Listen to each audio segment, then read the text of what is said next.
안녕하세요, 정원정입니다. 저는 오늘 원효로 2가 일대에 나왔는데요. 원효로 2가는 용산에서도 가장 뜨거운 지역이죠. 현재는 3080 도심 공공주택 복합사업 후보지로 선정된 곳이고요.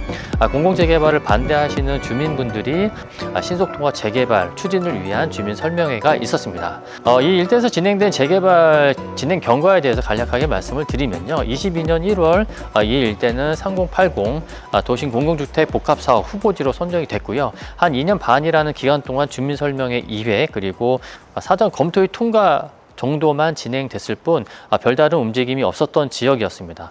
지난 9월 30일 공공재개발 주민설명회 할 당시 변경된 구역계를 가지고 주민설명회를 진행했었습니다. 그래서 공공재개발 반대가 심한 원효로 라인 일대 일부를 제적하고 변경된 구역계로 공공재개발 사업을 진행한다고 주민설명을 하다 보니까 공공재개발을 반대하시는 분들의 입장에서는 상당히 위기감을 느낄 수밖에 없었습니다. 왜냐하면 어느 정도 반대되는 세력들을 제적하고 진행하다 보니까 이 일대가 공공재개발이 되면 어떻게 될까라고 의심하시는 분들이 그 이후에 굉장히 적극적으로 반대 활동을 하고 계시고요. 뒤에 보시면 이런 플랜카드들도 이 일대 곳곳에 붙여져 있습니다. 공공재개발 주민설명회가 있은 이후에 10월 1일부터 11월 15일까지 공공재개발 사전 이양서를 받고 있는데요. 공공재개발 찬성 동의율이 50% 이상이면 다음 단계로 넘어가고요. 50% 미만이거나 반대가 50% 이상인 경우에는 공공재개발 후보지에서 바로 해제가 될 수 있습니다. 그렇기 때문에 주민분들, 공공재개발을 반대하시는 주민분들 입장에서는 이번 기회에 공공재개발 후보지 철회를 위해서 적극적으로 움직이고 계시다라고 보시면 될 것 같습니다. 공공재개발과 민간재개발의 차이점을 간략하게 말씀을 드리면 우선 공공재개발의 태생 목적 자체가 민간재개발과는 완전히 다르죠. 공공재개발 3080 도심 공공주택 복합사업이 탄생하게 된 배경은요. 21년도에 급격히 부동산 가격이 상승함에 따라서 빠르고 저렴한 공공임대주택을 공급함으로써 집값을 잡겠다는 목적으로 탄생한 것이 이제 3080 도심 공공주택 복합 사업인데요. 도심 복합 사업에서 발생되는 이득은 주민분들한테 돌아가는 것이 아니고요. 공공주택, 임대주택을 공급하고 이 일대를 정비하는 데 활용이 됩니다. 그래서 세대수가 많고 적은 게 중요한 게 아니고요. 그 재개발로 인해서 벌어들이는 소득이 누구한테 가느냐가 굉장히 중요한데 민간 재개발 같은 경우에는 조합원의 이익으로 다 귀속이 되지만 공공주택 같은 경우에는 앞서 말씀드린 대로 공공의 목적으로 사용되기 때문에 어떤 재개발을 하는 것이 더 유리한가라고 판단했을 때는 민간 재개발을 선택하시는 것이 주민분들에게 더 큰 이득이 돌아간다라고 보시면 될 것 같습니다. 공공재개발을 진행할 때 용적률을 500%까지 올려줬잖아요. 근데 용적률을 500%까지 올려준 이유는 사업성을 극대화된 사업성을 공공의 목적으로 사용하기 위해서 용적률을 올려주는 거거든요. 근데 이제 일반적인 민간 재개발을 진행한다 하더라도 용적률 최대 360%까지 상향해서 재개발 사업이 가능하기 때문에 360%라는 용적률도 상당히 큰 용적률이거든요. 그래서 이 일대가 한 2,400세대, 적게는 1,700세대 이상의 고급 아파트 단지로 되는 것과 2,500세대 되는 공공임대주택이 들어오는 것에는 향후 아파트 가격에도 큰 차이를 미칠 것이다. 이렇게 예상이 됩니다. 그리고 그 도심 복합 사업의 가장 큰 문제점은요, 주민들의 부동산 거래를 제한한다는 점이 가장 큰 문제점인데요.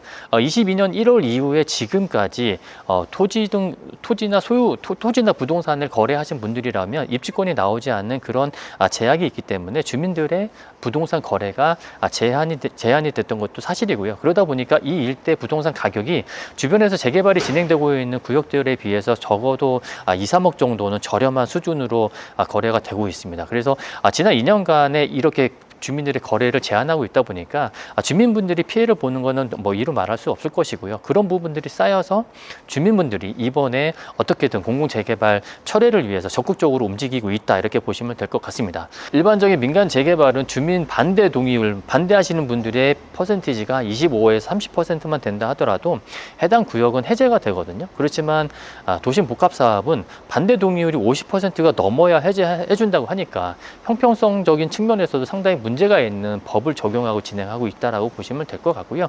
특히나 가장 중요한 것은 복합사업은 수용 방식의 재개발입니다. 그리고 공공주택, 공공임대주택을 분양하는 목적으로 진행하는 재개발 사업이기 때문에 주민들의 재산 가치 평가하는 감정평가 금액에서도 상당히 낮은 금액으로 될 수밖에 없는 구조를 갖고 있다라고 보시면 될 것 같습니다. 그리고 22년 1월에 공공재개발 후보지로 선정된 이후 지금까지 2년 반이 넘는 시간 동안 아무런 움직임이 없었다라고 말을 해도 되거든요. 주민 설명회 2번 한 게 재개발을 진행됐다라고 말을 할 수 있는 것도 아니고요. 그 지난 2년 반 동안에 피해받은 주민들의 재산은 누가 보상을 해주냐라는 말입니다. 그렇기 때문에 주민분들이 이번에 적극적으로 움직이시는 것도 이런 그동안 피해를 보셨던 그런 억울한 마음이 뭉쳐져서 조직적으로 움직이고 있다, 이렇게 생각이 듭니다. 원효로 2가 일대는요, 원효로 일대에서 효창구원 압력이 붙어 있는 그런 입지이기 때문에 이 일대에서는 가장 핵심 입지로 평가를 받고 있는 지역입니다. 그렇지만 공공재개발 후보지로 선정이 되면서 거래 자체가 멈췄는데요. 그동안에는요, 공공재개발이 언제 해제가 될지 몰랐기 때문에 투자하시는 분들 입장에서는 의사결정하기가 쉽지 않았을 텐데요.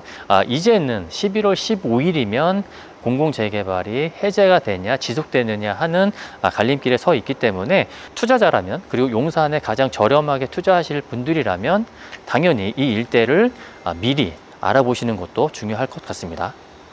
정원정의 재개발 부동산 인사이트. 저희가 투자 결정을 하기 앞서서 이 원효로 2가가 도심 복합 사업이 진행이 될 것인지, 아니면 11월 15일 이후에 해제가 될 것인지에 대한 판단을 좀 해봐야 되는데요. 우선 찬성 투표율이 찬성하시는 분들이 50%가 넘어가면 다음 단계로 넘어가게 돼 있습니다.